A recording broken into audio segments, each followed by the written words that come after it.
Everyone, ಇದು ಭಾನುವಾರ ಬೆಳಿಗ್ಗೆ ಮಿನಿ ವ್ಲಾಗ್. ನಾನು ಬೆಳಿಗ್ಗೆ ಎದ್ದ ತಕ್ಷಣ ರಾತ್ರಿನೇ ತೊಳೆದಿಟ್ಟಿರುವಂಥ ಪಾತ್ರೆನ ಆ ಜಾಗಕ್ಕೆ ಸೇರಿಸ್ಕೊಂಡು ಮನೆಯೆಲ್ಲ ಕ್ಲೀನ್ ಮಾಡಿ ಫ್ರೆಶ್ ಅಪ್ ಆಗಿ ಬಂದು ಫಸ್ಟು ದೇವ್ರ ದೀಪನ ಹಚ್ಬಿಡ್ತೀನಿ. ಇನ್ನು ಇವತ್ತಿನ ತಿಂಡಿಗೆ ನಾನು ಅಕ್ಕಿ ರೊಟ್ಟಿ ಮಾಡ್ತಾಯಿದ್ದೀನಿ.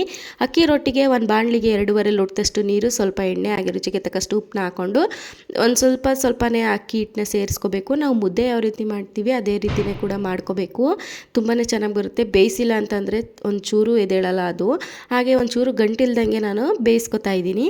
ಇನ್ನು ಒಂದು ಪ್ಲೇಟ್ಗೆ ಸ್ವಲ್ಪ ಎಣ್ಣೆ ಹಾಕೊಂಡು ಫುಲ್ ಎಲ್ಲ ಹರಡಿಸ್ಕೊಂಡು ನಾನು ಏನು ಬೇಯಿಸಿಟ್ಕೊಂಡಿರ್ತೀನಿ ಆ ಹಿಟ್ಟನ್ನ ಅದಕ್ಕೆ ಸೇರಿಸ್ಕೊಂಡು ನಾನು ಏನೇನು ಕಟ್ ಮಾಡ್ಕೊಂಡಿದ್ದೀನಿ ಅಂದರೆ ಈರುಳ್ಳಿ, ಕೊತ್ತಂಬರಿ ಸೊಪ್ಪು, ಹಾಗೆ ಕರ್ಬೇವಿನ ಸೊಪ್ಪು, ಕ್ಯಾರೆಟ್ ತುರಿ, ಕಾಯಿ ತುರಿ, ಹಸಿಮೆಣಸಿಕಾಯಿ ಎಲ್ಲನೂ ಹಾಕ್ಕೊಂಡು ಸೇರಿಸ್ಕೊಂಡು ಚೆನ್ನಾಗಿ ಮಿದ್ದಿಸ್ಕೋಬೇಕು. ಮಿದ್ದಿಸ್ಕೊಂಡಾದ್ಮೇಲೆ ದಪ್ಪ ಉಂಡೆ ಮಾಡಿಕೊಂಡು ತಟ್ಕೊಂಡು ಹಾಕ್ಕೊಂಡ್ರೆ ಸಿಂಪಲ್ ಆಗಿರುವಂಥ ರೊಟ್ಟಿ ರೆಸಿಪಿನೂ ಕೂಡ ಚೆನ್ನಾಗಿರುತ್ತೆ.